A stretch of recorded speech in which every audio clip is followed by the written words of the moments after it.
terima kasih banyak. Saya jadikan co-host ya Ustadz ya? Iya betul ya. Bismillahirrahmanirrahim. Assalamualaikum warahmatullahi wabarakatuh. Waalaikumsalam warahmatullahi wabarakatuh. Alhamdulillahirabbil alamin. Alladzi anzalal Qur'ana hudan linnasi wa bayyinatin minal huda wal furqan. Asyhadu an la ilaha illallah wahdahu la syarikalah wa asyhadu anna Muhammadan abduhu wa rasuluh wa habibuhu wa khatamun nabiyyin wal mab'utsu rahmatan lil alamin. Allahumma salli ala habibina wa syafi'ina wa maulana Abil Qasim al-Mustafa Muhammad. Allahumma salli ala Muhammad wa ali Muhammad. Allahumma salli ala Muhammad wa ali Muhammad wa jil faraja sakhil makhraja. Wal alihi wa sahbihi al-mayamin al-muntajabin. Masyiral muslimin, Bapak Ibu yang sama dimuliakan Allah Subhanahu wa taala, wabil khusus para pengurus Majelis Taklim Khadijatul Kubra. Pertama-tama kita bersyukur dengan syukur yang sebesar-besarnya karena Allah Subhanahu wa taala masih melapangkan kehidupan kita, terutama melapangkan hati kita untuk menerima pelajaran-pelajaran dari Allah Subhanahu wa taala melalui agamanya. Kita kirimkan selawat dan salam kepada junjungan kita, Nabi kita Rasulullah Muhammad sallallahu alaihi wasallam serta keluarganya yang suci dan sahabat-sahabatnya yang mulia. Jemaah sekalian, pada pertemuan kita kali ini kita mengangkat tema seperti dikatakan Ibu Ira tadi, yaitu menyertai perjalanan Imam Hussein dari Mekah sampai ke Karbala.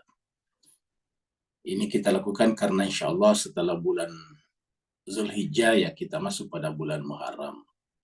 Dan sekarang kita sudah berada di bulan Zulhijjah. Mungkin 4 kali pertemuan ke depan ya pas berakhir di akhir bulan Zulhijjah atau di awal bulan Muharram. Dan setelah pertemuan kita selesai ya mungkin kita akan masuki malam-malam azab, malam-malam duka terhadap Imam Hussein. Jadi kita dari sekarang coba membahas menyertai perjalanan Imam Hussein dari Mekah menuju ke Kufah sebetulnya, tapi nanti berakhir di Karbala. Kita sudah persiapkan materi untuk ini, oleh sebab itulah mari kita masuk ke screen untuk mengikuti materi-materi yang kita persiapkan. Materi kali ini kita menggunakan pembahasan utama, yaitu sebuah buku dari kalangan ahli tafsir, yaitu Imam Suyuti. Imam Suyuti ini adalah salah satu penulis tafsir Jalalain. Kalau Bapak Ibu sekalian biasa mendengar tafsir Jalalain, salah satunya itu bernama Jalaluddin Suyuti. Nah, beliau menulis buku yang berjudul Tarikh Khulafa. Nah, di dalamnya juga bicarakan cukup banyak tentang Imam Hussein. Oleh sebab itu, terutama pada saat-saat menjelang kejadian Karbala. Oleh sebab itulah kita menggunakan ini sebagai rujukan utama. Dan seperti biasa kita akan menggunakan ayat-ayat Al-Quran sebagai inti pembahasan yang lain. Mari kita masuk ke screen.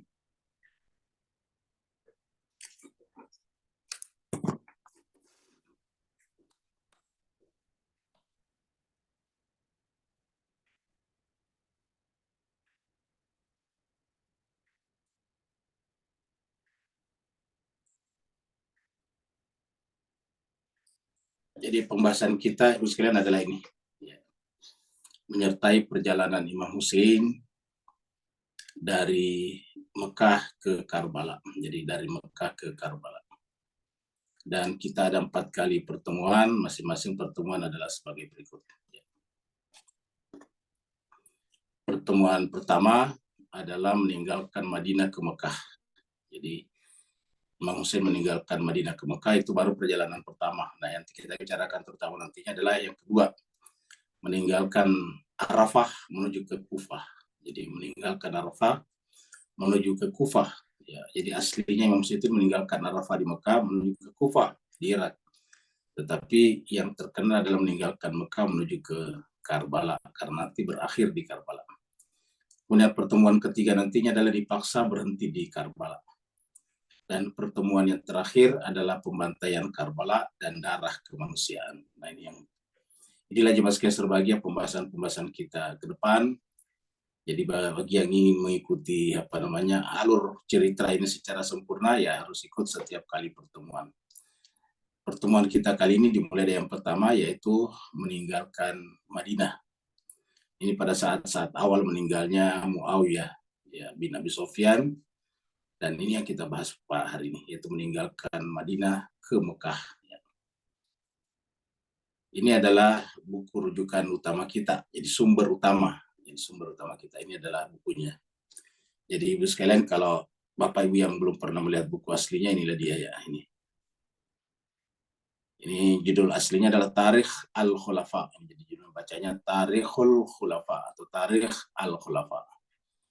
Ini pengarangnya adalah Al-Imam Al-Hafiz. Tulisannya ini yang kecil ini, Al-Imam Al-Hafiz Jalaluddin Abdurrahman bin Abi Bakar As-Suyuti. Nah, maka dipanggil biasa As-Suyuti. Terjemahannya adalah ini sebelah, disingkat dengan Imam Suyuti. Maka disebut dengan Jalaluddin, maka berdua dengan Jalaluddin Mahalli, maka tafsirnya disebut dengan tafsir Jalalain. Ini tafsir yang cukup terkenal di kalangan ahli tafsir, namanya tafsir Jalalain. Kenapa Jalalain? Karena dua Jalal. Ya. Jadi dua pengarangnya namanya kebetulan Jalal semua. Ya. Satu Jalaluddin Abdurrahman, satu Jalaluddin Al-Mahalli. Satu Jalaluddin Asyuti, satu Jalaluddin Al-Mahalli, sehingga disebutlah dengan Jalalain. Jadi Jalalain itu artinya dua Jalal. Ya. Nah, kemudian diterjemahkan ke dalam bahasa Indonesia ini, Pak sekalian. Ya. Imam Asyuti, Tarikh Al-Khulafa. Mungkin ada yang beli buku ini banyak di Tokopedia. Ya, di Tokopedia ada, bisa dipesan. Karena isinya penting, berkaitan dengan rekaman kejadian Karbala ada di sini. Walaupun tidak semuanya, karena ini banyak ini. Kalau Bapak Ibu lihat buku ini, sejarah penguasa Islam ini. Ya. Khulafaur Rasyidin, Bani Umayyah, Bani Abbasiyah. Jadi cukup panjang ceritanya. Nah, di dalamnya itu ada berkaitan dengan kejadian Karbala. Dan menarik tulisan-tulisannya menarik, berkenaan dengan kejadian menjelang Karbala dan di Karbala. Kemudian kalau tidak ingin tidak ingin membeli fisiknya, itu bisa juga mendownload PDF-nya, dan bahkan bisa juga membaca e-book-nya. Ada e-book-nya di Playbooks. Jadi kan ada Play Store, ada Playbook ya. Kalau Playbook khusus untuk buku-buku. Nah, di Playbook-nya Google itu ada Tarikh Al-Khulafa. Yang kita jadikan sebagai sumber di dalam tulisan-tulisan kita ini adalah Tarikh Al-Khulafa dalam bentuk e-book, ya, buku elektronik, yang karena gampang kita screenshot, jadi kita potong-potong gampangnya. Kalau buku fisiknya kan susah, nanti kita potong-potong kan susah. Kalau di e-booknya gampang kita potong-potong, dan ini yang kita jadikan sebagai sumber pada pembahasan-pembahasan berikutnya. Mari kita masuk ya. Ini kita mulai dari dialog Muawiyah dan Jariyah bin Qudamah. Perlu saya sampaikan ya sekalian bahwa Muawiyah kita sudah tahu ini bapaknya Yazid. Aslinya Muawiyah bin Abi Sufyan ya. Kemudian Jariyah ini adalah salah satu prajuritnya Imam Ali di perang Siffin. Jadi dia termasuk prajurit, dia ikut berperang di perang Siffin. Nah, kebetulan dia berkunjung ke tempatnya Muawiyah karena satu dan lain hal. Terjadilah dialog berikut ini. Kan menarik ini info sekalian. Jadi dialog Muawiyah dan Jariyah bin Qudamah. Ini kita kutipkan dari Tarikh Khulafa halaman 235. Jadi buku itu tadi. Nah, tapi ini kita screenshotkan dari e-book. Jadi e-booknya lumayan bagus ini. Kita lihat ini bening, gampang dibacanya. Ya. Coba kita lihat. Ibnu Asakir meriwayatkan dari Ibnu Fadl bin Suwaid. Jadi Ibnu Fadl bin Suwaid berkata, Jariyah bin Qudamah datang sebagai utusan menemui Muawiyah. Jadi utusan menemui Muawiyah. Lalu Muawiyah berkata kepadanya. Jadi dalam dialog ini Muawiyah di sini disebutkan berkata, kau adalah orang yang setia kepada Ali bin Abi Thalib. Dan engkau adalah orang yang menyalakan api dalam bara. Kau berkeliaran di kampung-kampung negeri Arab sambil menumpahkan darah mereka. Cobalah lihat bahasanya Muawiyah, Bapak Ibu sekalian. Ini dikutip oleh Imam Suyuti ya. Jadi bahasanya Muawiyah itu dibalik-balik dan provokatif. Kan ini Muawiyah yang pertama berkata nih ya. Ini adalah Muawiyah ya. Ini adalah Muawiyah yang paling pertama berkata. Jadi ini adalah kata-kata Muawiyah ya. Kau adalah orang yang kepada Ali bin Abi Thalib. Dan engkau adalah orang yang menyalakan api dalam bara. Kau berkeliaran di kampung-kampung negeri Arab sambil menumpahkan darah mereka. Coba. Padahal yang menumpahkan darah kan mereka, tapi dibalik. Ya. Jaria bin Kudama berkata, ini menjawab ya. Jadi ini adalah Jaria bin Kudama menjawab. Ya. Sekarang giliran Jaria bin Kudama. Wahai Muawiyah, janganlah kau sebut-sebut tentang Ali. Ya. Ini adalah pembela Ali yang sangat militan ya. Wahai Muawiyah, janganlah kau sebut-sebut tentang Ali. Sebab kami tidak pernah membencinya sejak kami mencintainya. Dan kami tidak pernah membohonginya sejak kami bersahabat dengannya. Kata-kata ini menarik juga sekalian. Jadi kami tidak pernah membencinya sejak kami mencintainya. Dan kami tidak pernah membohonginya sejak kami bersahabat dengannya. Jadi ini ditulis dalam Tarikh Khulafa. Dan Tarikh Khulafa ini tadi kita sebut penulisnya adalah Imam Suyuti. Imam Suyuti adalah seorang ulama tafsir, penghafal Al-Quran. Makanya tadi di bukunya disebut dengan Al-Hafiz. Ya, jadi kalau kita kembali tadi, itu penghafal Al-Quran. Ya. Dia adalah bermazhab Syafi'i. Jadi beliau ini adalah orang Sunni bermazhab Syafi'i. Penulis tafsir yang cukup terkenal yaitu tafsir Jalalain. Dan dia mengutip dalam kata-katanya ini. Ya. Jadi artinya apa? Bahwa tercatat dalam sejarah bahwa memang dari dulu ada kebencian yang luar biasa kepada Ali. Ini dicatat. Dan di buku ini nanti ya banyak. Cuma kita tidak ingin kutip semuanya karena kita ambil yang penting-penting saja kaitannya dengan Karbala. Tapi di situ disebutkan semua bahwa Muawiyah yang paling pertama merubah khutbah itu. Ya. Mendahulukan khutbah daripada salat. Karena harusnya salat dulu baru khutbah seperti Idul Fitri, Idul Adha. Tapi di salat Jumat itu dirubah menjadi salat dulu, khutbah dulu baru salat. Ya. Seperti itu. Kemudian, ya, ini adalah dialog Muawiyah dan Jaria bin Kudama yang kedua. Ya. Yang masih kita kutipkan tadi. Ya. Ini Muawiyah berkata, tadi kelanjutannya ya, apakah kau mengancam saya? Kira-kira gitulah. Jadi Muawiyah marah. Apakah kau mengancam saya? Dengan pernyataan di depan Muawiyah menunjukkan kesetiaannya kepada Ali kan? Ya, jadi Muawiyah merasa dengan menunjukkan kesetiaan kepada Ali, dia merasa diancam. Apa kau mengancam saya? Kata Muawiyah. Jaria berkata, jadi Jaria di sini. Ini titik 2 ya, karena dia adalah dialog. Sesungguhnya engkau belum pernah menguasai kami dengan kekerasan. Maksudnya kamu tidak pernah mengalahkan kami dengan persenjataan begitulah, dengan militer. Dan tidak pernah menaklukkan kami dalam sebuah peperangan. Jadi tidak pernah mengalahkan kami dalam peperangan. Maksudnya pengikut Ali. Namun kamu memberikan janji dan kesepakatan kepada kami. Ini kami di sini. Namun kamu memberikan janji dan kesepakatan kepada kami. Ingat, janji itu disebut dengan tahkim. Ya, yang dimulai dengan menombak Al-Quran ke atas. Sehingga lahirlah perjanjian tahkim, ya, yang kemudian menyebabkan Muawiyah mengambil alih kekhalifahan. Ya. Muawiyah mengambil alih kekhalifahan. Jika kamu menepati janji, kata-katanya menarik. Ini di depan Muawiyah loh Bu ini. Di depan penguasa yang lalim. Ya.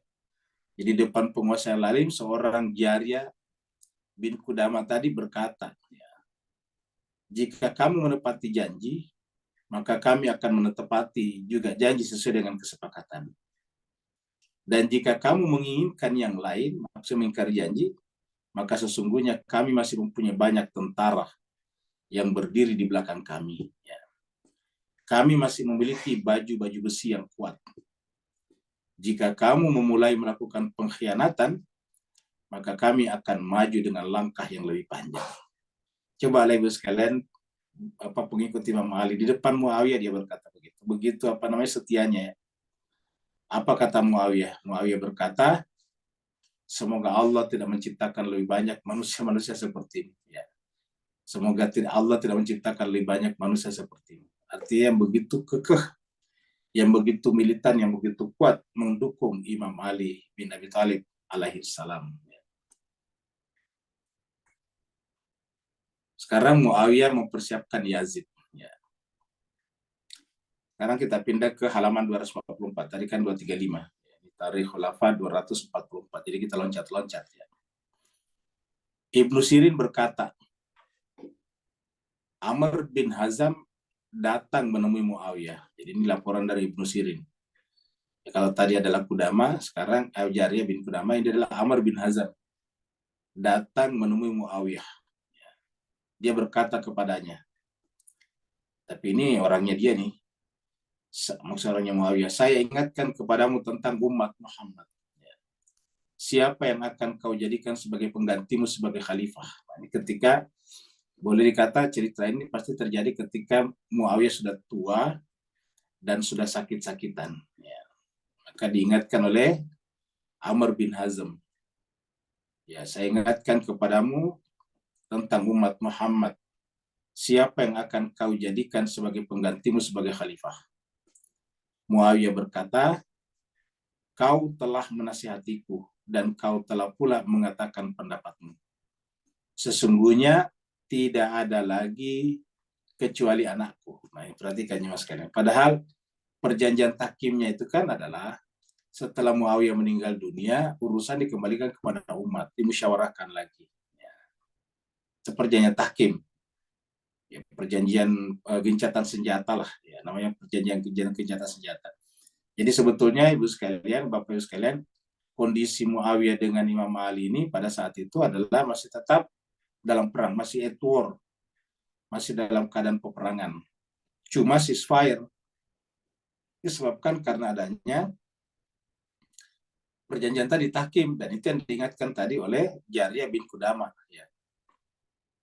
Nah, sekarang temannya ataukah orangnya Muawiyah mengingatkan, kamu kira-kira gitu lah, kamu kan sudah sakit-sakitan, sudah tua.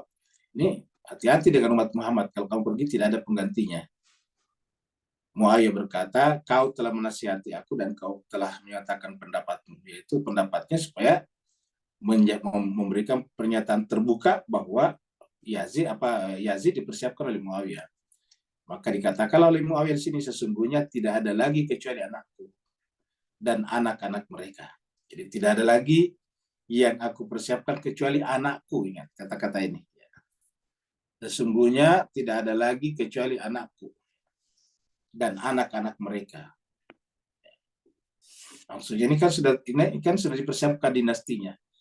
Jadi Bapak sekalian, ini Imam Suyuti di sini menulis bahwa memang Muawiyah sudah tidak ada sama sekali dalam bicara tentang agama Islam. Yang ada adalah dinasti.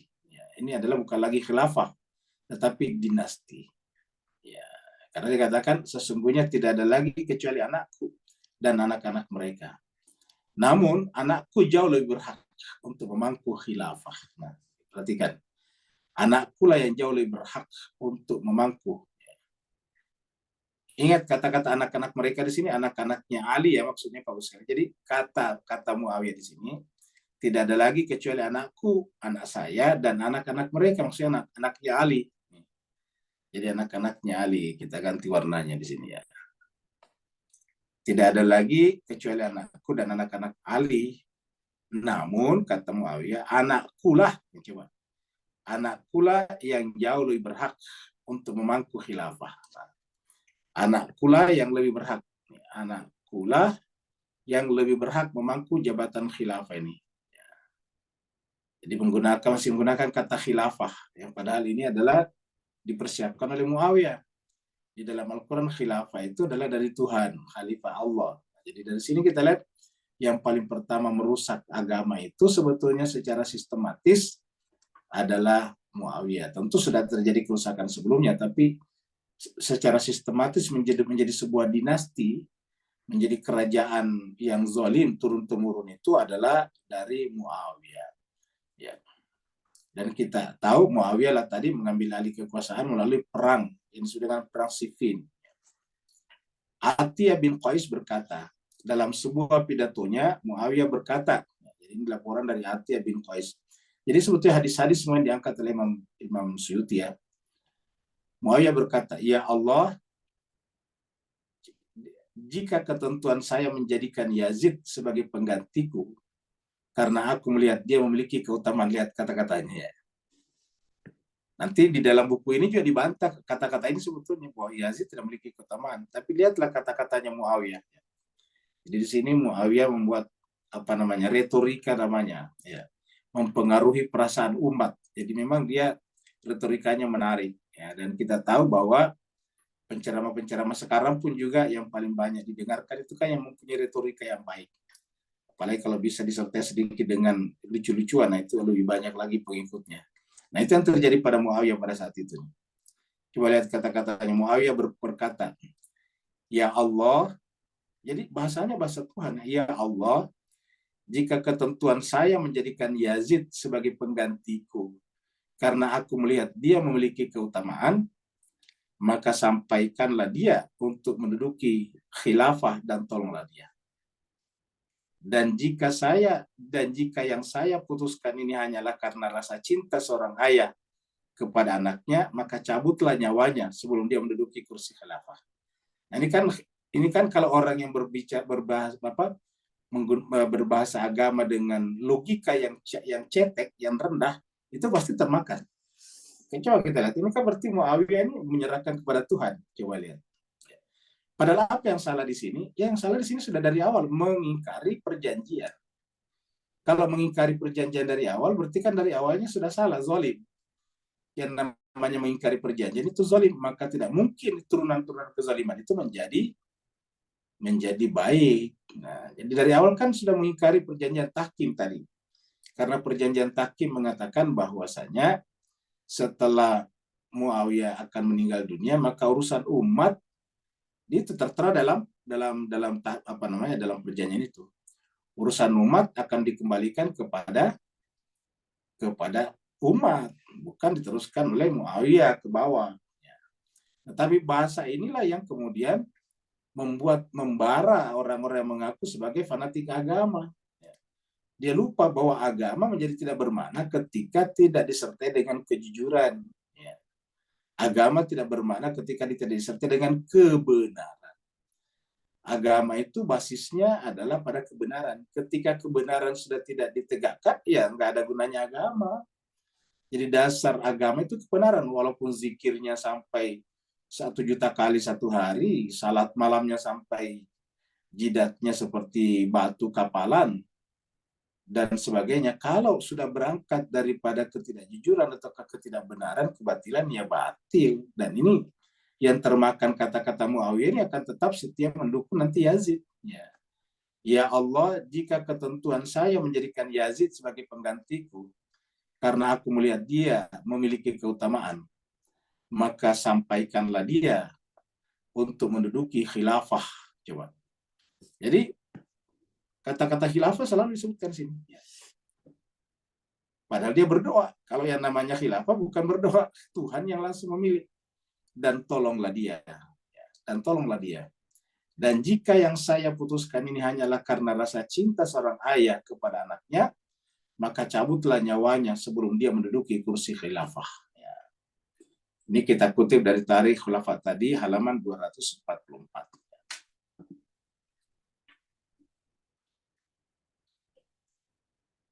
Kemudian penduduk Syam membayat Yazid. Ini nanti ketika Muawiyah meninggal dunia. Ini masih 244, jadi halaman yang sama. Tatkala Muawiyah meninggal, penduduk Syam membayat Yazid. Jadi tatkala Muawiyah meninggal, penduduk Syam membayat Yazid. Kemudian dia mengutus Syam itu pusat kekuasaan Muawiyah. Dan dari situlah dinasti Umayyah bermula. Kemudian dia mengutus seorang ke Madinah agar orang yang ada di sana membaiat dirinya. Jadi Yazid mengutus seseorang ke Madinah untuk meminta semua orang yang ada di sana untuk membaiat dirinya. Kenapa Madinah? Karena Madinah ini kan pusat agama, termasuk pusat karena disitulah Nabi membangun kotanya. Namun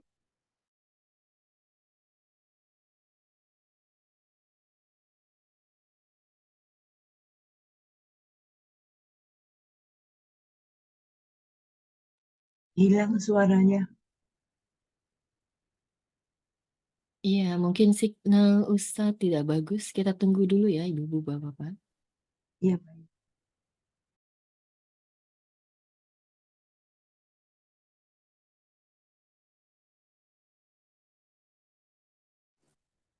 mohon maaf sekali kita keluar tadi, kita masuk lagi ya.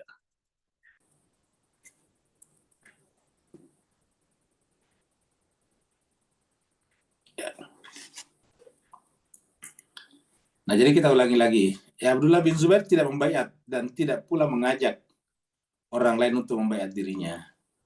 Sedangkan Al-Husain mendapatkan kiriman surat. Jadi Al-Husain mendapatkan kiriman surat dari penduduk Kufah, ya, meminta dirinya untuk datang ke Kufah pada masa Muawiyah. Kenapa juga sekali? Karena Kufah ini kan basis pemerintahan Imam Ali waktu menjadi khalifah, dan kemudian diteruskan oleh putranya yang pertama itu Al-Hasan. Jadi perjanjian tahkim itulah dengan Al-Hasan, lahirlah tadi perjanjian buat tidak Muawiyah nanti setelah akan meninggal mengembalikan urusan umat kepada umat. Nah, tetapi apa yang terjadi setelah Muawiyah tadi meninggal, sebelumnya memilih Yazid putranya tadi kita sudah lihat. Kan berarti terjadi pelanggaran. Maka kalau selama Imam Hasan berkuasa tidak ada gejolak, ya memang karena ada perjanjian. Ada perjanjian itu, dan perjanjian itu belum diingkari karena kan masih Muawiyah masih hidup. Nah, perjanjian diingkari setelah zamannya Imam Hussein.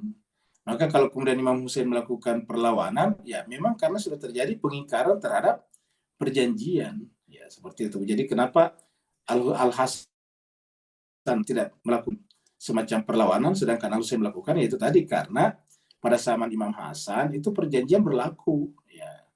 Sedangkan pada saat Imam Hussein ini, ya perjanjian sudah tidak berlaku sebetulnya. Ya. Kenapa? Karena ini sebetulnya Imam Hussein sudah menjadi imam beberapa tahun sebelumnya ini. Tetapi Imam Hussein juga masih diam. Kenapa ya? Karena ada perjanjian. Ya.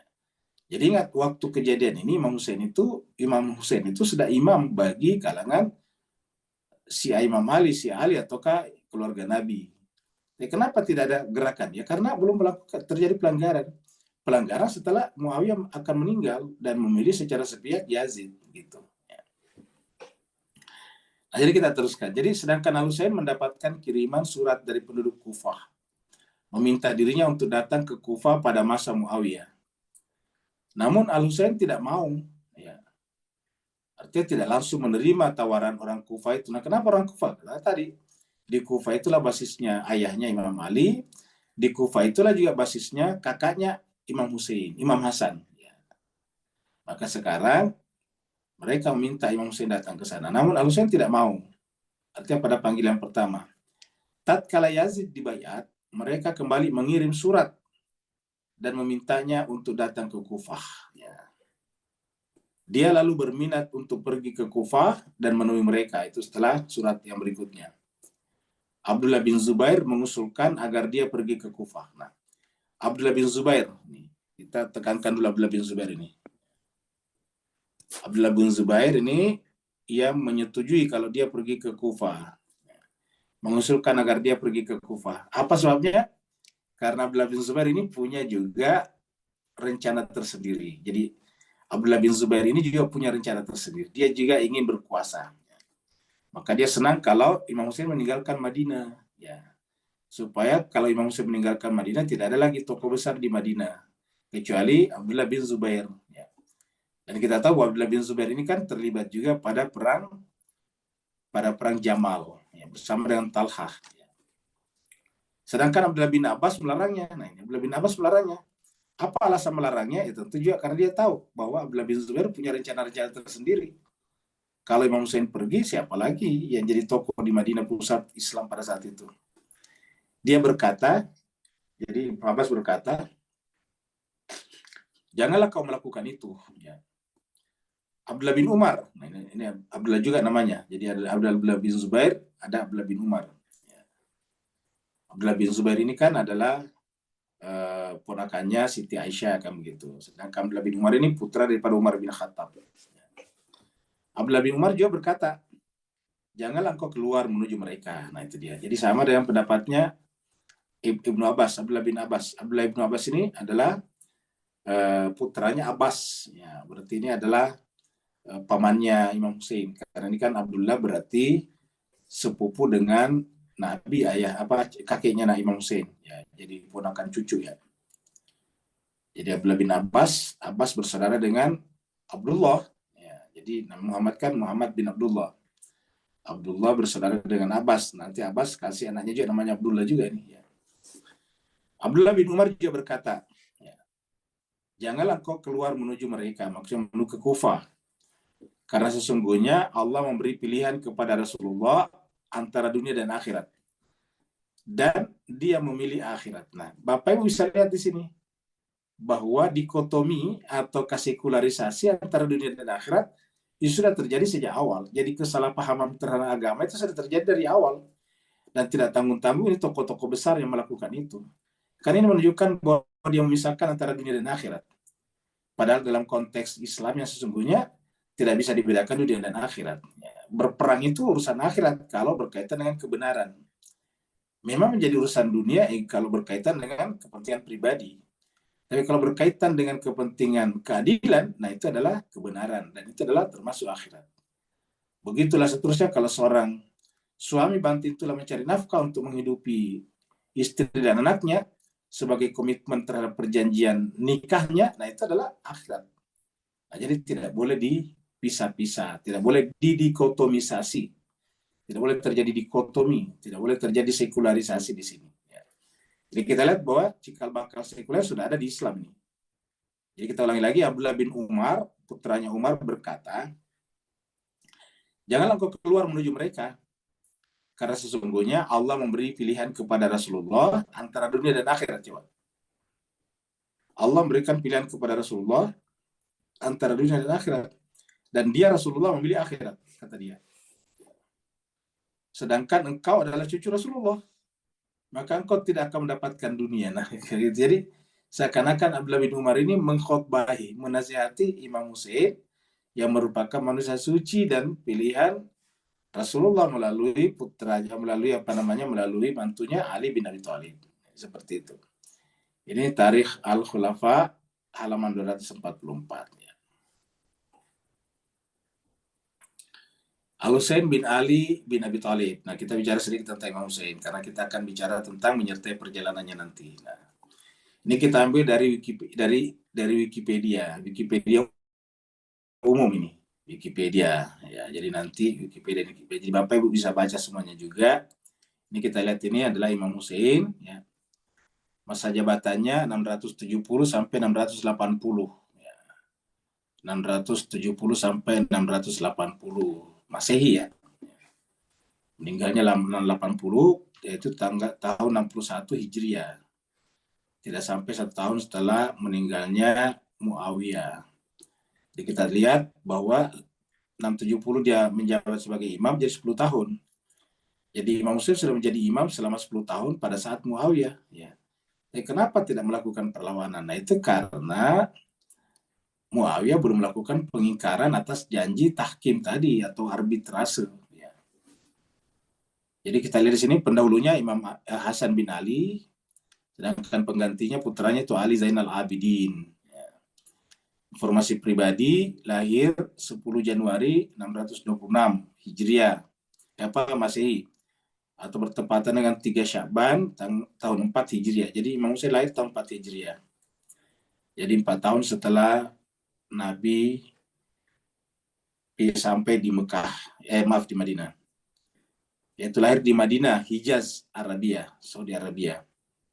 Sekarang Saudi Arabia, dulu namanya Arabia. Meninggal tanggal 10 Oktober 680 Masehi pada umur 54 tahun, bertepatan dengan 10 Muharram tahun 61 Hijriah. Meninggal di Karbala, kekhalifahan Umayyah. Jadi Khalifah Umayyah. Ya. Sebab meninggal, bagus nih kata-kata ini Wikipedia loh Bu ya. Jadi ini adalah versi Ahlussunnah. Makanya dituliskan Husain radhiyallahu anhu, karena ini kan versi Sunni ya. Ini Husain bin Ali radhiyallahu anhu. Nah, apa sebab meninggalnya? Sebab meninggal dipancung. Sebab meninggal dipancung saat pertempuran Karbala. Agama Islam, pasangannya atau istrinya adalah Sahri Banu, Ummu Rubab, Ummu Laila, dan Ummu Ishaq. Ya. Anaknya diantaranya adalah Ali Zainal Abidin, Sakinah, Ali Akbar, Sukaina, Ali Asgar bin Husain, dan Fatimah Sughra. Ya. Orang tuanya adalah Ali bin Abi Thalib, ayah, Fatimah binti Muhammad, ibu. Nah, ini adalah singkatan daripada Imam Husain. Nah, kita baca sedikit ini. Al-Husain bin Ali bin Abi Thalib, ini dia tulisan Arabnya, adalah putra Ali dan Fatimah Zahra, cucu Nabi dan juga cucu dari Abu Thalib. Cucunya Nabi dan cucu daripada Abu Thalib. Dia dianggap oleh Syiah sebagai imam ketiga Syiah dan ayah dari dinasti Imam Syiah. Ayah dari dinasti imam-imam Syiah maksudnya, karena kan imam-imam Syiah nanti dari kalangan Imam Hussein.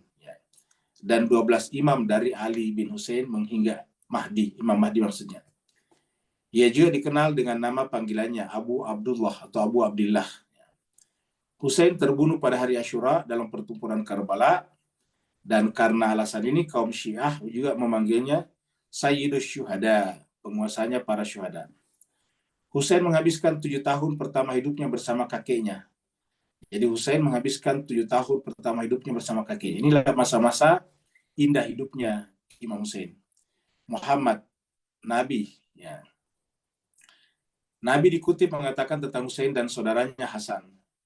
Seperti, ini diantara kutipan-kutipan Nabi. Hasan dan Hussein adalah penguasa para pemuda surga. Ini adalah diantara kutipan-kutipan Nabi. Ini kita tahu. Sering diungkap juga ya. Hasan dan Hussein adalah penguasa para pemuda surga. Ini kan kata-kata ini saja kan sebetulnya sudah cukup untuk menjelaskan bahwa semua perbuatan Imam Hussein pasti benar. Karena kalau tidak, gimana mendapatkan jaminan? Peristiwa terpenting masa kecil Hussein adalah ikut serta dalam peristiwa Mubahalah. Nah, ini dicatatkan. Ya, yang berkaitan surat Al-Imran 59 dan seterusnya. Mubahalah dan disebut anak-anak kami di dalam ayat itu, dalam ayat Mubahalah. Selama kekhalifahan Ali bin Abi Thalib, Husain bersama ayahnya dan menemaninya dalam perang.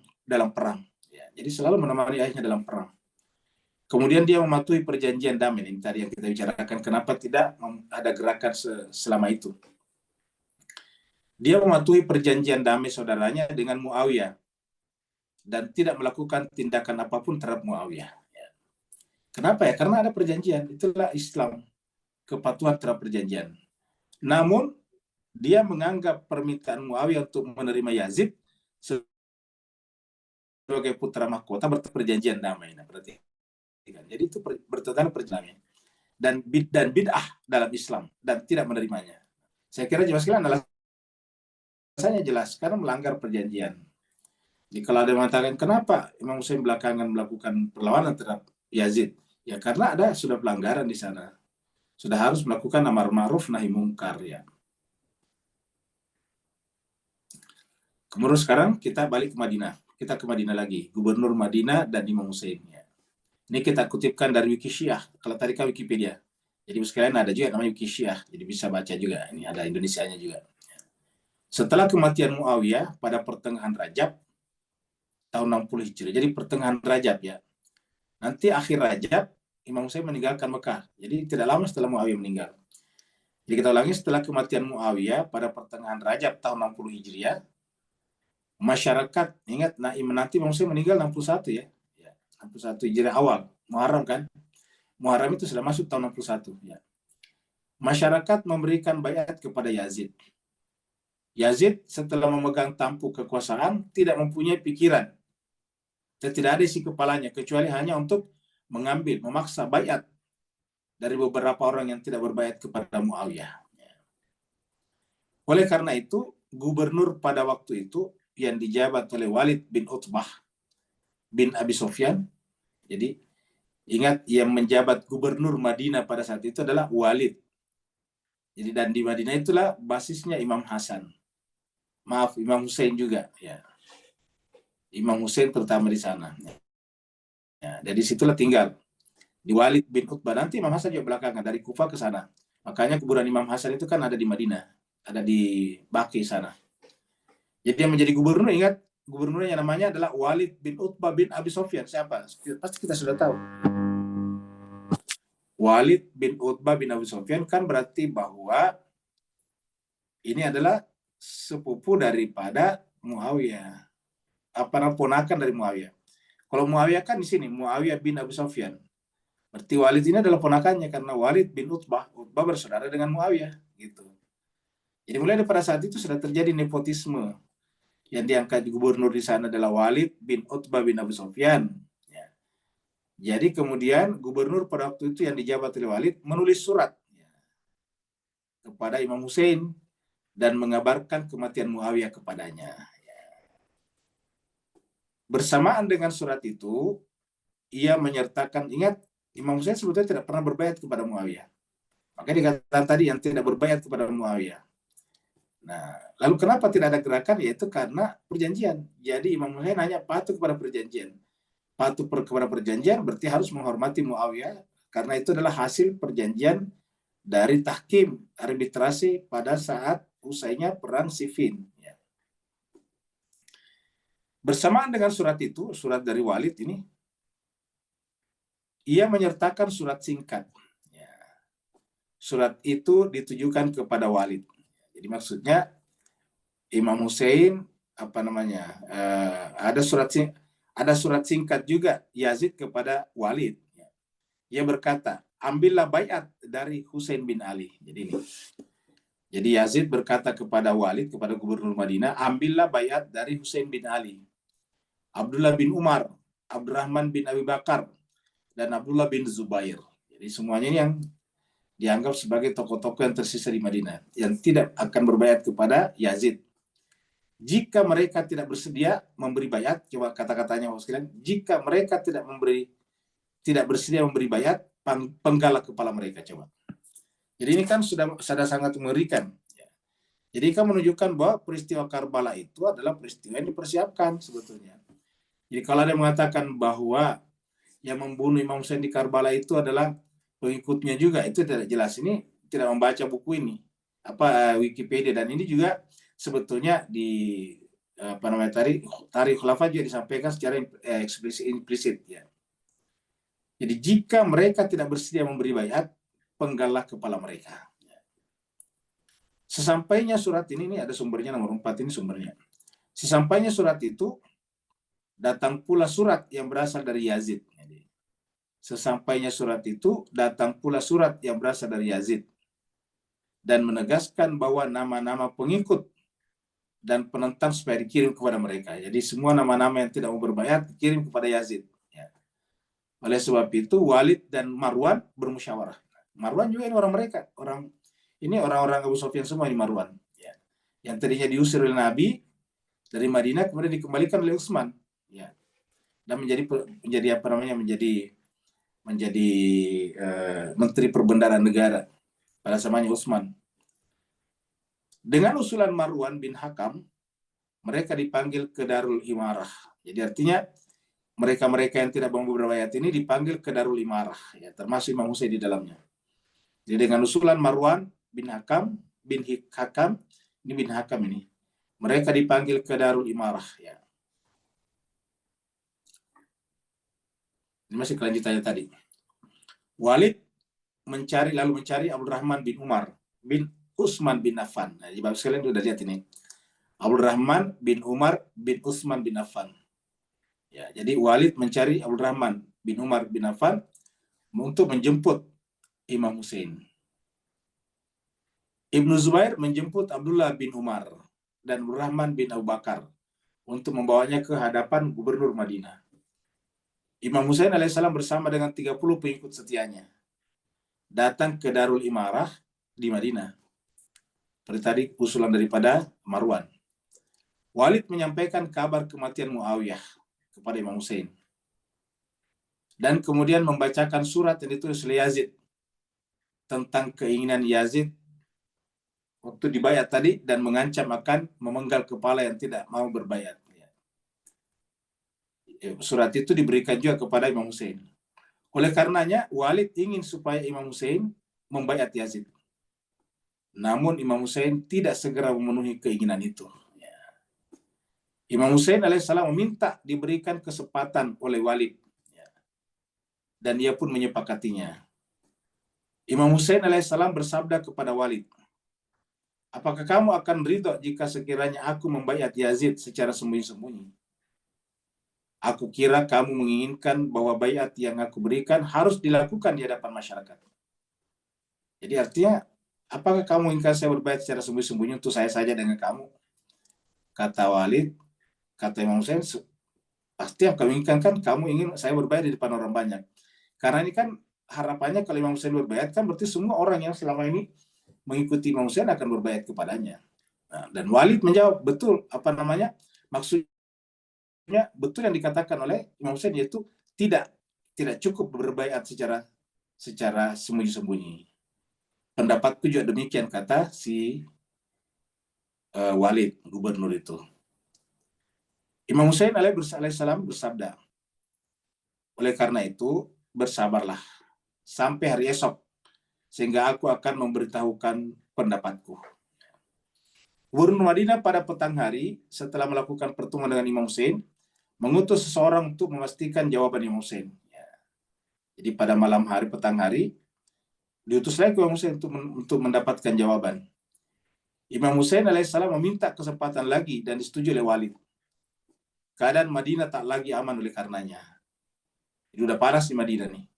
Karena orang sudah tahu bahwa Imam Hussein dipaksa dan akan diancam untuk dibunuh. Tentu orang-orang penduduk Madinah yang pecinta Nabi dan keluarganya itu kemudian berada di belakang Imam Hussein. Imam Hussein alaihissalam bermaksud hendak meninggalkan Madinah. Nah ini dia. Itu apa? Menghindari terjadinya pertumpahan darah. Tidak mungkin Imam Hussein membayat Yazid. Dan kalau dia tidak melakukan itu akan dipenggal lehernya. Jadi ancaman penggal leher itu sebetulnya di Madinah. Cuma terlaksana di Karbala. Imam Hussein alaihissalam pada malam itu juga, yaitu malam Ahad. Ya, malam Ahad kan berarti bahwa Sabtu malam ya. Sabtu malam Ahad. 2 malam sebelum memasuki bulan Rajab. 2 malam sebelum memasuki bulan Rajab. Meninggalkan Madinah. Ya, dengan tujuan ke Mekah. Ya. Jadi ini ada yang keliru kayaknya di sini. Ya, harusnya di sini 28 Rajab ya. Nanti masih ada Sya'ban, jadi Rajab dia meninggalkan Madinah, pergi ke Mekah. Meninggalkan, jadi 2 malam sebelum Rajab habis, ya itulah. Meninggalkan Madinah dengan tujuan ke Mekah. Jadi meninggalkan Madinah dengan tujuan ke Mekah. Jadi pada malam itu juga Imam Hussein meninggalkan Madinah. Seperti mana Nabi juga, kakeknya juga, di malam hari ketika akan diancam untuk dibunuh oleh para Algojo, meninggalkan Mekah ke Madinah. Sekarang terbalik. Cucunya Al-Husain karena diancam akan dibunuh atas perintah Yazid tadi, melalui gubernur Madinah Walid bin Utbah tadinya, maka juga meninggalkan Madinah kembali atau pergi ke Mekah. Ya, ini dia.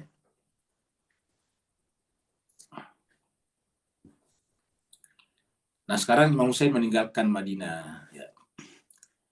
Setelah kematian Muawiyah pada tanggal 15 Rajab, jadi 15 Rajab meninggalnya kan. Makanya tadi salah itu dua hari sebelum Rajab. Ini 15 Rajab.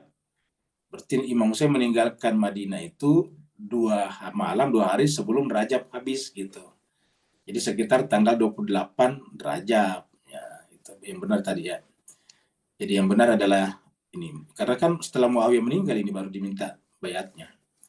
Jadi setelah kematian Muawiyah pada tanggal 15 Rajab tahun 60 Hijriah, Yazid menempati posisi sebagai khalifah. Nah, ia lalu berkeinginan supaya orang-orang yang tidak menerima dirinya atas pengangkatan yang dilakukan Muawiyah sebagai putra mahkota, ya, yang tidak menerima dirinya ya, tidak menerima Yazid sebagai khalifah, untuk berbayat kepada siapa di antaranya? Imam Hussein, Al-Husain bin Ali, supaya diambil bayatnya. namun Imam Hussein tetap tidak mau membaiat Yazid. Imam Hussein meninggalkan Madinah, datang ke Mekah pada tanggal ini, dia benar ya. Pada tanggal 28 Rajab, jadi ini yang benar ya. 28 Rajab.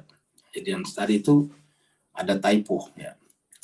Di Mekah, Imam Hussein alaihissalam disambut oleh orang-orang yang sedang melakukan umroh setelah sampai di Mekah. Lebih dari 4 bulan, jadi lebih dari 4 bulan Imam Hussein tinggal di Mekah. Kamu mulai Sya'ban kan? Karena 2 hari sebelum Rajab habis, yaitu tanggal 28 Rajab. Nah, diperkirakan sampai di Mekah ini tanggal 3 Sya'ban. 3 Sya'ban sampai tanggal 8 Zulhijjah. 1 hari sebelum Arafah. Ya, 4 bulan. Lebih dari 4 bulan, Imam Hussein alaihissalam tinggal di Mekah. Selama itu, kaum Kufah mengetahui bahwa Imam ketiga tidak memberikan baiatnya kepada Yazid. Kemudian mereka mengirim surat kepada Imam Hussein untuk diundang ke Kufah. Imam mengutus Muslim bin Aqil ke Kufah untuk mengetahui kebenaran ini, maksudnya kebenaran surat tersebut. Dan nantinya akan dimintai laporan tentang keadaan Kufah kepada Imam Hussein. Imam Hussein berangkat ke Kufah pada tanggal 8 Zulhijjah bersama dengan keluarga dan para sahabatnya. Dari sebagian laporan sejarah memberitakan bahwa Imam Hussein alaihissalam mengetahui telah ada makar untuk membunuh dirinya. Jadi dia sudah tahu. Oleh karena itu, untuk memelihara kehormatan kota Mekah, beliau keluar dari Mekah. Nah, jadi untuk memelihara kehormatan kota Madinah, beliau keluar dari Madinah malamnya. Untuk memelihara makar yang akan terjadi di Mekah, maka Imam Hussein meninggalkan Mekah pada saat 1 malam sebelum hari Arafah. Ya, coba kita lihat. Untuk apa? Menghormati kemuliaan kota ini, kota suci ini. Ya. Nah, jadi itulah kurang lebih. Nah, sekarang kita lihat ayat-ayatnya Pak Bu ya. Jadi tadi cerita singkat kita sampai kepada Imam Hussein akan meninggalkan Mekah. Karena itu pembahasan kita. Menyertai perjalanan Imam Hussein dari Mekah ke Karbala. Ya. Supaya kita dapat lebih utuh. Ya. Nah, pertanyaannya, apa alasannya Imam Hussein tadi tidak berbaiat ke Yazid? Nah, apa alasannya? Ya, tentu alasannya adalah karena beliau adalah imam dan beliau adalah pasangan Al-Quran, maka semua tindakan-tindakannya sejalan dengan Al-Quran. Nah, mari kita lihat ayat-ayat yang kita bisa jadikan sebagai patokan bahwa Imam Hussein itu adalah Al-Quran yang berjalan. Ini kita kutipkan dari surat 7 ini. Kita ambil dari surat Al-Araf. Wa wa'adna Musa salasina lailatan. Dan kami berjanji kepada Musa salasina lailatan 30 malam. Watmamnaha, dan kami kemudian menyempurnakannya dengan 10 malam lagi. Fatamma miqatu rabbihi, lalu kemudian sempurnalah perjumpaan dengan Tuhannya selama 40 malam. 40 malam. Wa qala Musa li akhihi, sebelum Musa pergi ke Gunung Tursina menjumpai Tuhan, berkatalah Musa kepada saudaranya yang dipersiapkan untuk menjadi khalifahnya, yaitu Harun. Apa kata Nabi Musa? Ukhlufni, ya, artinya khalifailah aku ini. Ukhlufni ini khalifai aku. Maksudnya gantilah aku sebagai khalifah. Fi qaumi, di tengah-tengah kaum, di tengah-tengah umat. Dan apa syaratnya? Waslih. Selalu lakukan perbaikan. Ya. Kedamaian. Dan larangannya, wala tattabi' sabilal mufsidin. Jangan mengikuti jalannya orang-orang yang la tattabi' sabilal mufsidin. Ini surat Al-Araf, ini surat 7, ya, ayatnya ini 142. 142. Wala tattabi' sabilal mufsidin. Jangan ikuti jalannya orang-orang yang membuat kerusakan. Nah, jadi kita lihat kenapa Imam Hussein meninggalkan Madinah. Karena tidak ingin terjadi pertumpahan darah. Itu aslih. Harus mengadakan damai di sana. Menciptakan kedamaian. Saleh. Perbaikan di sana. Begitu juga meninggalkan Mekah. Karena menghindari makar tadi. Nah, kenapa tidak berbaiat kepada Yazid? Karena ini. Wala tattabi, jangan ikuti, jangan membaiat. Jangan masuk ke dalam jalannya orang yang al-mufsidin, membuat kerusakan.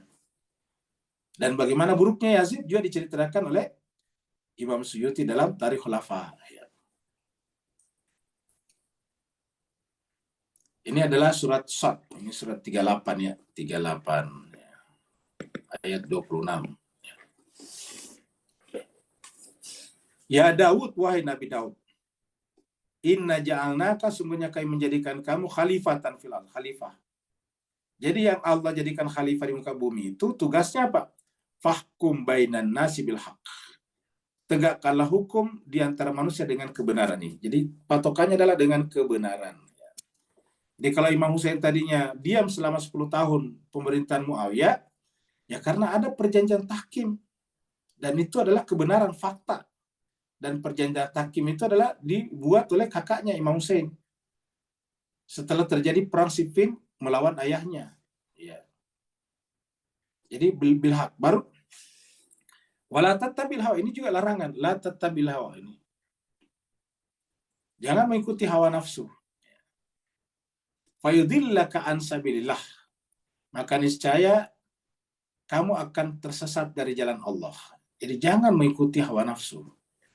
Jadi harus selalu dalam keadaan tenang, itu Imam Hussein. Innalladzina yadilluna an sabilillah lahum adzabun syadid. Karena siapa saja yang tersesat dari jalan Allah, lahum adzabun syadid, maka bagi mereka ada azab yang keras.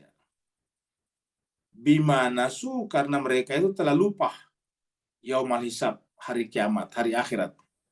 Mereka telah lupa kepada hari akhirat. Ya, jadi kesimpulannya, kalau dia khalifah Allah, inilah perbuatannya. Harus menegakkan hukum dengan kebenaran, tidak boleh mengikuti subjektivitas pribadi, karena itu bisa keluar dari jalan Allah. Sedangkan tujuannya imam atau pemimpin Islam adalah menjaga agar manusia tetap berada di jalan siratal mustaqim. Ya.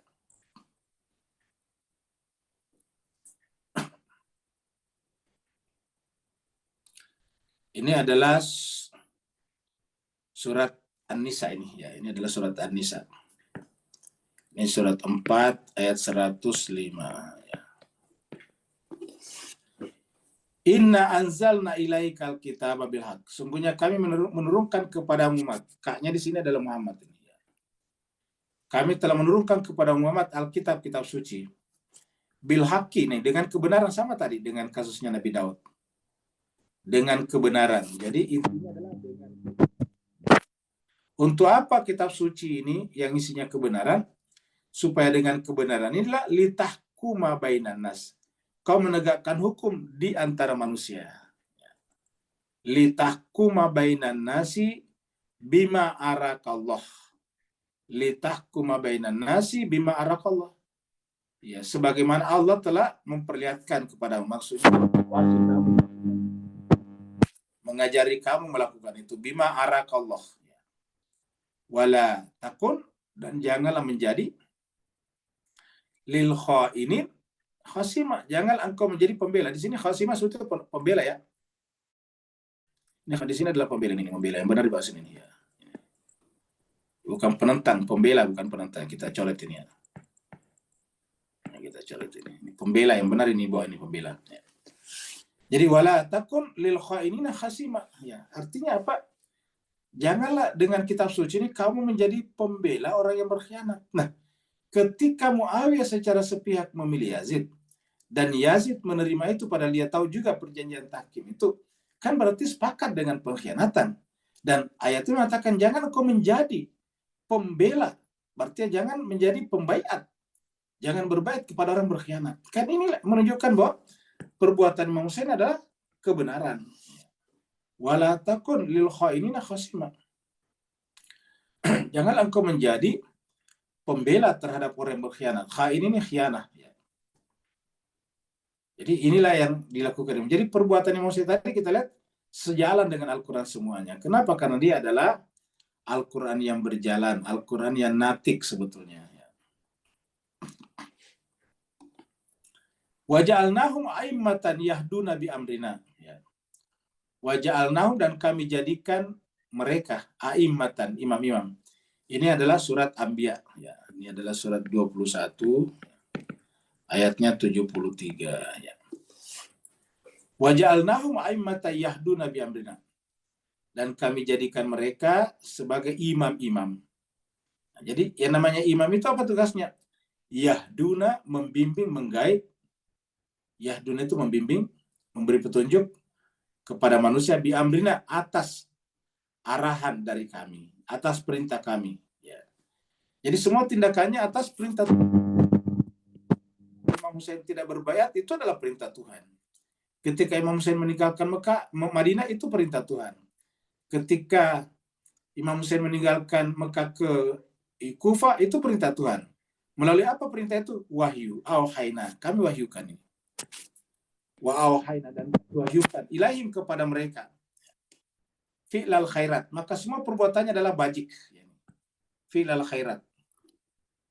Wa iqamas salah, dan dengan cara begitu dia menegakkan nilai-nilai salat.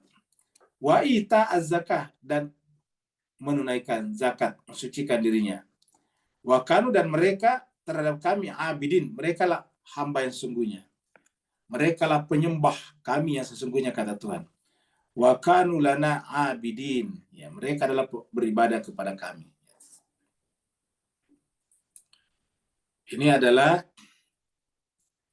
surat As-Sajdah. Ini surat 32 ya.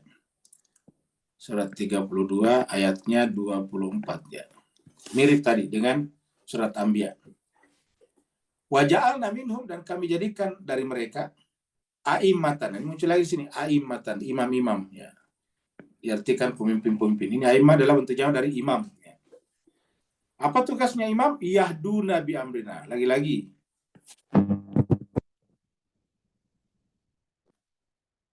kenapa mereka bisa mendapatkan tugas itu? Lama sabaru, karena mereka terkenal kesabarannya. Lihatlah tadi Imam Hussein, 10 tahun dia menjadi imam. Dia tidak melakukan apa-apa terkait dengan Muawiyah. Apa sebabnya? Karena sabar di dalam menerima konsekuensi daripada perjanjian yang ditandatangani oleh kakaknya, Al-Hasan. Ya. Sabar. Bayangkan ya, sekian 10 tahun. Nanti ketika perjanjian itu dilanggar, baru dia menyampaikan pernyataannya tidak mungkin membayar karena bertentangan dengan perjanjian tersebut. Wa kanu bi ayatina yuqinun. Karena mereka itu yakin dengan ayat kami. Jadi terhadap ayat yuqinun. Terhadap ayat kami dia yakin. Ini apa? Bahwa ayat-ayat Al-Quran itu adalah menyatu dengan dirinya. Kata-kata yakin itu tidak ada lagi keraguan. Jadi yakin itu adalah kosongnya keraguan dari kepercayaan, maka itu yang disebut dengan yakin. Yakin itu adalah menyatunya antara yang mempercayai dan yang dipercayai. Antara yang beriman dan yang diimani. Yakin namanya. Ini surat 32 ayat 24. Nah sekarang ini adalah ayat terakhir kita, surat Al-Ma'idah. Kenapa tadi Imam Hussein menepati janjinya? Karena ini adalah, kita lihat di surat Al-Ma'idah.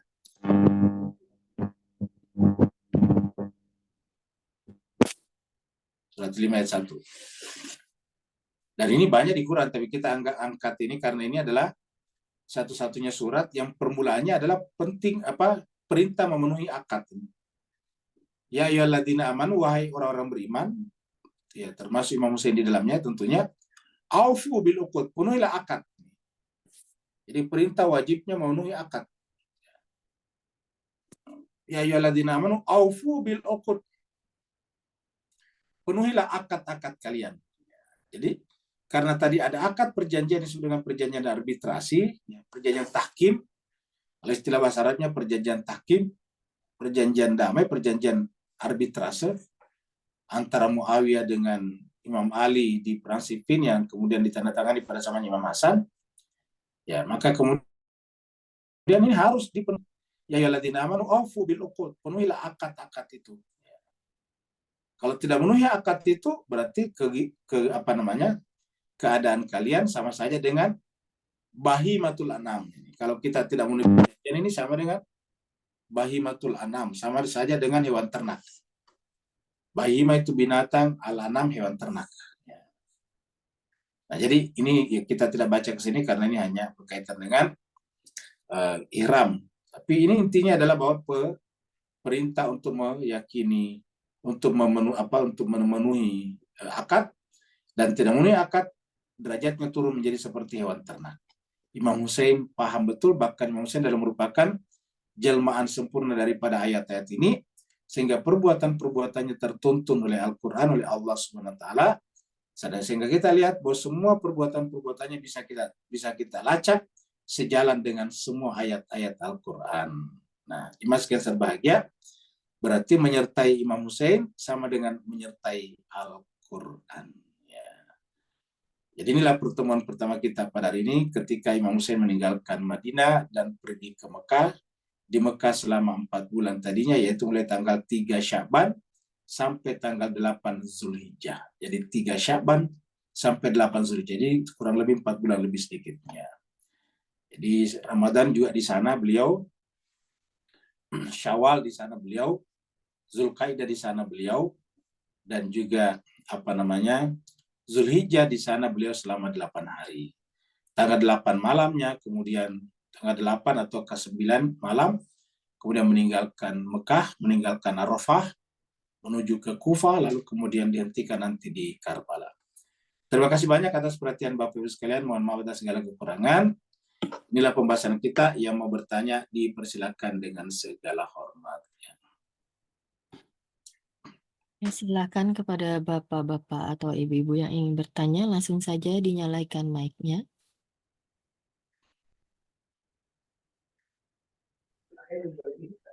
Assalamualaikum Ustaz. Waalaikumsalam warahmatullahi wabarakatuh. Silakan Pak Kumar. Izin mau bertanya. Berarti proses pembantaian di Karbala itu terhadap Al-Husain itu termasuk pembunuhan berencana ya Pak Ustaz? Iya, jadi kalau dalam bahasa hukumnya sekarang betul sekali termasuk pembunuhan berencana. Karena kita lihat tadi kan suratnya di awal. Suratnya Yazid kepada Walid bin Utbah bin Abu Sufyan tadi mengatakan bahwa ambillah bayatnya Al-Husain dan siapa saja yang menolak untuk berbayat, kalau tidak mau berbayat ya penggallah kepalanya. Jadi kan berarti sudah direncanakan. Makanya kita lihat tentu pada saat surat ini dikirim, tentu disertai dengan skuad. Sudah disertai dengan skuad pembunuh untuk melaksanakan pelaksanaan perintah itu. Bahwa kalau mereka menolak, penggal kepalanya. Kan berarti ada skuad, sudah ada pasukan yang dipersiapkan untuk itu. Ya, tentu melalui gubernur Madinah pada saat itu. Begitu juga ketika sampai di Mekah. Ya, pasti ketahuan ketika meninggalkan Madinah, kan pasti ketahuan oleh gubernur bahwa Imam Hussein sudah pergi ke Mekah. Maka pasti kemudian dikirim lagi skuad ke sana untuk membunuh Imam Hussein. Dan Imam Hussein mengetahui kalau dia akan dibunuh pada saat terjadi Arafah. Kenapa kira-kira terjadi Arafah? Nah, pihak Yazid pasti telah mengatur bahwa di Arafah Imam Hussein harus dipaksa berbayat supaya semua orang lihat. Ya. Kan Arafah itu kan berkumpulnya semua jemaah haji. Dan Imam Hussein tahu persis ini. Besok di Arafah Imam Hussein harus dipaksa berbayat. Kalau tidak berbayat, dibunuh. Nah, itulah kira-kira. Maka kemudian Imam Hussein tahu makar ini, maka pada malamnya meninggalkan Mekah, pergi ke Kufah. Jadi tujuannya ke Kufah. Jadi ingat, aslinya tujuannya bukan ke Karbala, tujuannya ke Kufah. Memenuhi surat-surat permintaan orang Kufah yang ada sekitar 12.000 surat dan ditandatangani dengan cap jempol darah semuanya. Satu surat bisa sampai 5-10 orang. Jadi pokoknya ada penandatangan sekitar 12.000 orang. Lalu kemudian Imam Hussein datang ke sana. Nanti kemudian dihentikan di Karbala. Jadi dihentikan di Karbala oleh panglima yang diutus oleh Gubernur Ibnu Ziyad yang ada di Kufah pada saat itu. Yang yang panglima pertama dikirim ke sana dan menghentikan nanti di sana adalah Al-Hur. Ya, begitu Pak Kumar. Jadi kesimpulannya pembunuhan yang terencana. Ya. Kalau hukumannya ini hukuman mati. Ya, ya betul. Makasih Pak Ustaz. Ya. Ada lagi yang lain? Waalaikumsalam. Waalaikumsalam warahmatullahi wabarakatuh. Silakan Pak Burhan. Saya ingin bertanya tentang Islam mengajar kita kan nyawa itu penting ya. Jadi ketika ayat berpuasa itu Allah mewajibkan, lalu ada pengkhususan, yaitu kalau yang tidak berupaya, sakit segala macam dikecualikan itu. Namun di kasus Imam Hussein, beliau sanggup mempertaruhkan nyawanya demi untuk maslahat Islam itu sendiri. Namun ditinggalkan dengan terbunuh Imam Hussein, kan masyarakat hilang sebuah kepimpinan di situ. Demi untuk menjaga ayat-ayat Allah yang Ustaz beritahu tadi, Imam Hussein adalah ayatullah. Jadi macam mana nak letakkan tu Ustaz antara nyawa sendiri dengan hukum hakam yang Imam Hussein telah melaksanakan, Ustaz? Afwan Ustaz. Terima kasih. Assalamualaikum. Terima kasih banyak Pak Bro. Ini adalah pertanyaan yang sangat menarik ya. Ini adalah dilema namanya. Ya, inilah dilema. Di satu pihak Imam Hussein datang untuk menyelamatkan nyawa. Ingat, agama datang itu menyelamatkan nyawa. Baik Sunni ataupun Syiah bersepakat ada namanya maqasidus syariah. Maqasidus syariah itu artinya tujuan syariat. Jadi tujuan syariat agama datang itu yang paling pertama dan utama adalah menyelamatkan nyawa. Jadi menyelamatkan nyawa itu adalah maqasidus syariah yang pertama. Itu makanya di dalam Al-Quran dikatakan jangan pernah membunuh. La taqtulu nafsal lati haramallahu illa bil haqq. Yang kedua Allah mengatakan bahwa membunuh satu orang sama dengan membunuh seluruh manusia. Ya. Man qatala nafsan bighairi nafsin aw fasadin fil ard faka'annama qatalan nasa jami'a.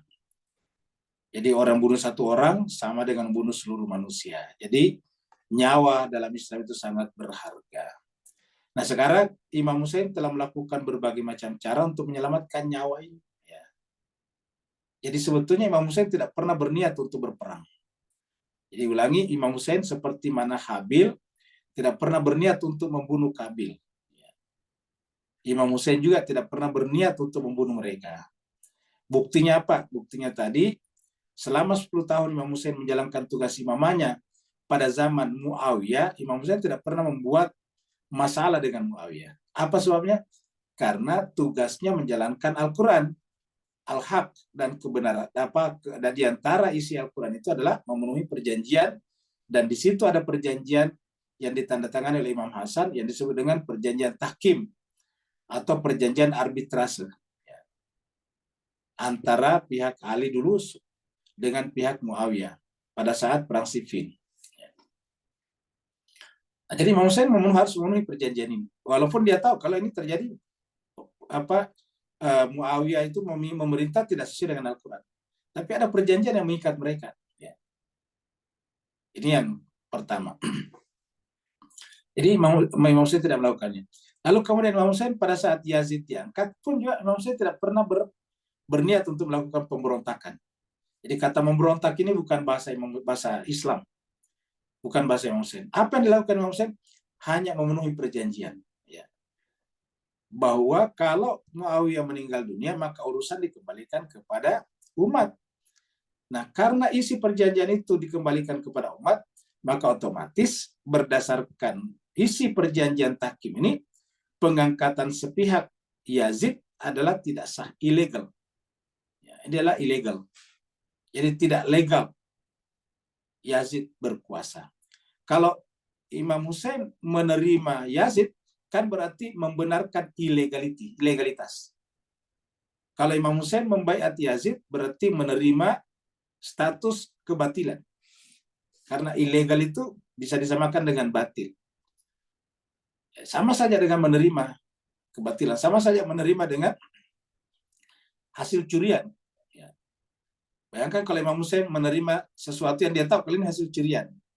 Ya, maka Imam Hussein tidak mungkin menerima itu.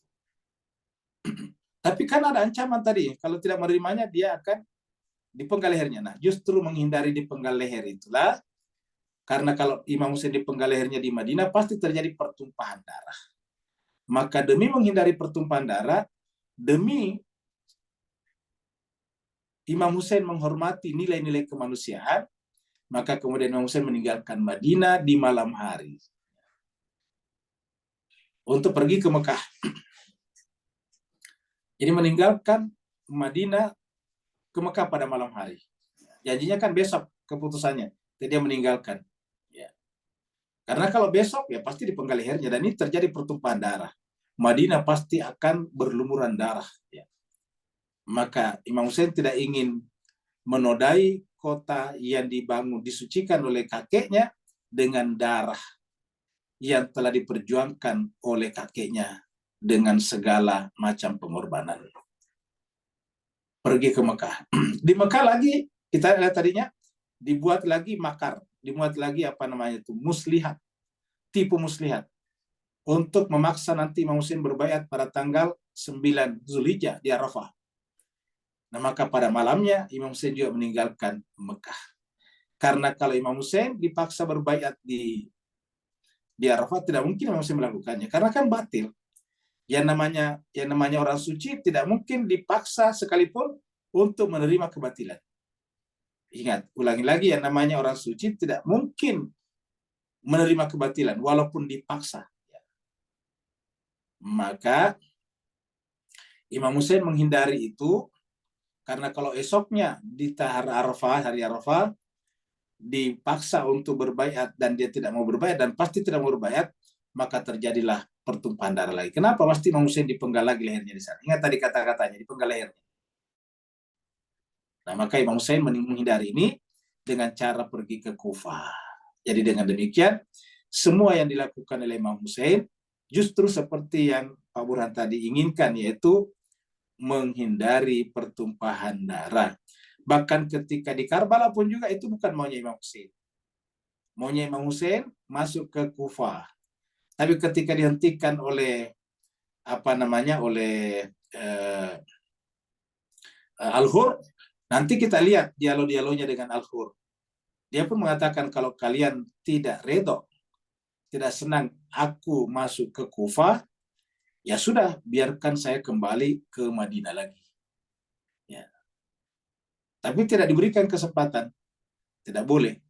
Ya kalau kalian tidak membiarkan aku kembali ke Madinah, ya udah, biarkan saya sendiri aja masuk ke Kufah. Saya akan berjumpa dengan gubernur. Saya akan bicara dengan gubernur Kufah. Tidak boleh juga. Imam Hussein nanti mengatakan, kalau kalian tidak membenarkan aku menjumpai gubernur Kufah, Ibnu Ziyad, izinkan saya menjumpai Yazid di Damaskus. Tidak boleh juga. Nah, jadi kan tidak ada pilihan lain. Jadi ini adalah tidak ada pilihan lain. Ya. Maka kemudian peristiwa Karbala itu adalah peristiwa yang tak terhindarkan lagi, Pak Burhan. Tidak ada. Semua cara sudah ditempuh Imam Hussein, tetapi semuanya buntu, semuanya mentok, semuanya tertutup. Maka semua jalan sudah ditutup. Tidak ada lagi yang lain kecuali Imam Hussein harus dipenggal lehernya di sana. Seperti itu. Terima kasih Ustaz. Tambahan Pak Ustaz, Ya, silakan Pak Komar. Ya, berarti sebagai legalitas formal de jure itu harus ada pengakuan dari Imam Hussein ya Pak Ustaz. Karena kalau begitu si Yazid ini hanya baru punya de facto-nya begitu Pak Ustaz. Kira-kira gimana Pak Ustaz? Ya, kira-kira gini Pak Komar ya. Kalau bahasa sekarang ya, itu waktu itu Yazid, kalau dia berkuasa belum 50 tambah 1. Jadi masih lemah. Di parlemen dia masih lemah Pak Komar. Ya. Nggak cukup untuk berkuasa. Maka dia harus membangun koalisi. Kira-kira gitulah. Ya. Maka dia harus membangun koalisi. Maka kemudian dilobilah Imam Hussein. Tapi lobinya adalah buruk karena dipaksa menerima kebatilan kan begitu. Imam Hussein tidak bisa seperti itu. Kalau sekarang kan bisa saja lobby-lobby karena semuanya untuk kepentingan bangsa dan negara. Tapi kalau pada saat itu tidak bisa Imam Hussein berkoalisi dengan kebatilan. Dan sebetulnya sih Imam Hussein sederhana saja. Gini aja kira-kira. Saya tidak membaiat Anda. Ya selesai. Saya tidak akan mengganggu kalian juga. Kira-kira gitulah. Saya tidak akan membaiat kamu, wahai Yazid. Mau berkuasa silakan, itu semau kalian. Tapi ingat, saya tidak akan pernah membaiat kalian. Dan Imam Hussein pasti tidak akan bikin makar juga. Tidak akan bikin masalah juga. Seperti mana yang terjadi pada zamannya Imam Ali juga. Kan tidak ada juga perjanjian tahkim. Ya, pada zaman Imam Ali dengan khalifah-khalifah yang lain. Tetapi Imam Ali tetap sabar melakukannya. Imam Hussein akan menempuh jalan ayahnya. Seandainya Yazid mau menerima begitu saja. Tapi sayangnya beda Yazid dengan sebelumnya. Yazid ini memaksa Al-Husain untuk berbaiat kepadanya. Seperti itu. Jadi sebetulnya Imam Husain benar-benar telah berusaha untuk menghindari pertumpahan darah. Jadi dipaksanya Imam Husain oleh Yazid adalah tadi kalau bahasanya politik sekarang, kekuasaannya masih sangat lemah. Ya, belum sampai 50+1. Jadi oleh sebab itulah dia harus dominan mayoritas di parlemen, di Darun Nadwa namanya, maka kemudian baru bisa berkuasa lebih luas, karena Yazid ini pasti tidak sehebat ayahnya Muawiyah. Kalau Muawiyah mungkin katakanlah mayoritas menerima, kalau nanti Yazid ini pasti akan terjadi berkurang. Karena orang tahu persis handicap dan kekurangan-kekurangan lain daripada Yazid bin Muawiyah tersebut. Seperti itu. Ada lagi Pak sekalian? Iya, silakan. Tadi sepertinya ada yang mau bertanya. Ibu siapa tadi yang menyalakan mic-nya? Silakan langsung saja bertanya dengan Ustaz.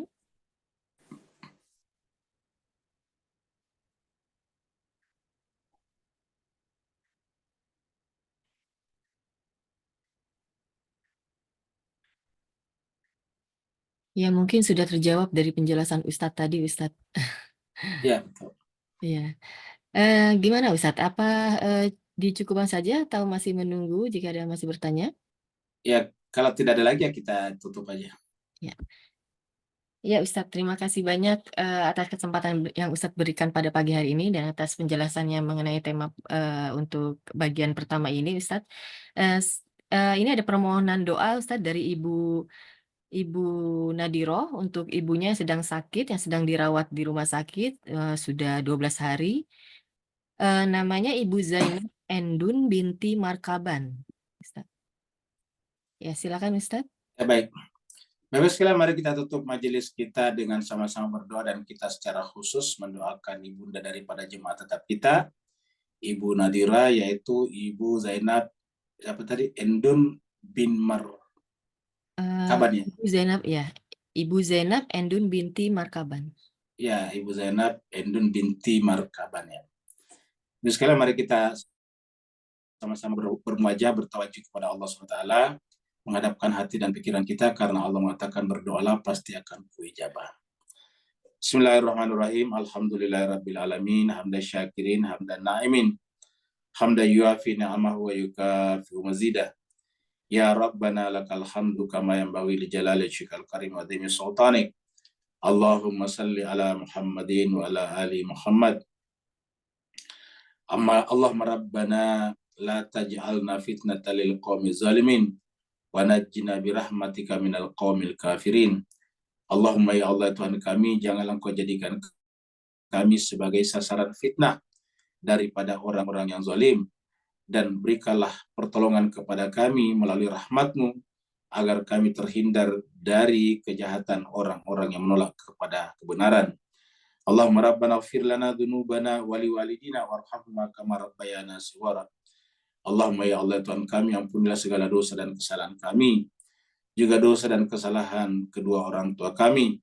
Sayangilah keduanya sebagaimana keduanya menyayangi kami di waktu kecil, terutama ibunda kami yang telah mengandungkan kami dalam keadaan lemah dan terus bertambah lemah, kemudian melahirkan kami dalam keadaan bersusah payah, lalu menyapi kami 2 tahun lamanya. Wali jami'il muslimina wal muslimat wal mu'minina wal mu'minat al-ahya'i minhum wal amwat birahmatika ya arhamar rahimin.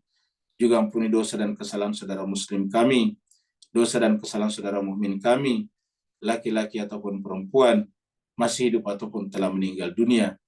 Kami secara khusus memohon kepadamu ya Allah Tuhan kami, siapa saja yang hadir pada majelis kami pada pagi hari ini, angkatlah derajat mereka, muliakanlah mereka, tinggikanlah kedudukan mereka, dan masukkanlah mereka ke dalam golongan orang-orang saleh dan salehah, dan kumpulkanlah mereka nantinya di telaga Haud bersama dengan Nabi dan keluarganya yang suci. Kami juga secara khusus memohon kepadamu ya Allah untuk orang tua ibunda daripada jemaah kami, Ibu Nadira, yaitu Ibu Zainab Endun binti Markaban, yang sedang terbaring sakit di rumah sakit ya Allah Tuhan kami.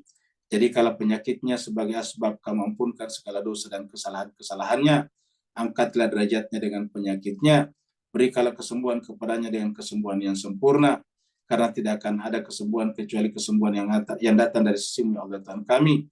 Tanamkanlah rasa cinta dan kasih sayang dari orang-orang yang ada di sekitarnya, dan juga datangkanlah malaikat rahmat untuk menghibur hati dan pikirannya, menanamkan sifat-sifat ikhlas, sabar, ridho, dan tawakal kepadanya, dan jadikanlah penyakit ini Allah ya Tuhan kami sebagai penebus atas segala dosa dan kehilafannya di masa-masa yang lalu. Allahumma ya Allah Tuhan kami minta kepada-Mu ya Allah selalu berikan yang terbaik kepada beliau, kepada Ibu Zainab Endun binti Markaban. Allahumma rabbana atina fid dunya hasanah wa fil akhirati hasanah wa qina adzabannar. Sallallahu ala sayyidina Muhammad. Subhana rabbika rabbil izzati amma yasifun wa salamun alal mursalin walhamdulillahi rabbil alamin wa alafu minkum. Wassalamualaikum warahmatullahi taala wabarakatuh. Waalaikumsalam warahmatullahi wabarakatuh. Terima kasih kepada Ustaz Waalaikumsalam. Rusli. Insya Allah kita akan Terima ketemu kasih. lagi 2 minggu lagi dan akan dikabarkan dalam di WA Group. Nanti kita 2 minggu lagi kita insya Allah akan mendengarkan bagian yang kedua ya Ibu Wawan. Nanti kami akan kabarkan. Terima kasih sekali lagi kami terima kasih kepada Ustaz Rusli dan kepada ibu-ibu juga bapak-bapak yang sudah hadir pada pagi hari ini. Saya izin untuk menutup Zoom-nya. Wassalamualaikum warahmatullahi wabarakatuh. Waalaikumsalam Terima kasih warahmatullahi Ustaz. wabarakatuh. Terima kasih Pak Ustadz. Terima kasih Bu. Sama. Terima kasih. Assalamualaikum. Terima kasih Pak Ustadz, Ya, Bu Ayu, ya, dan Bu Bapak. semuanya. Ya, sama-sama. Sama-sama. Assalamualaikum warahmatullahi wabarakatuh.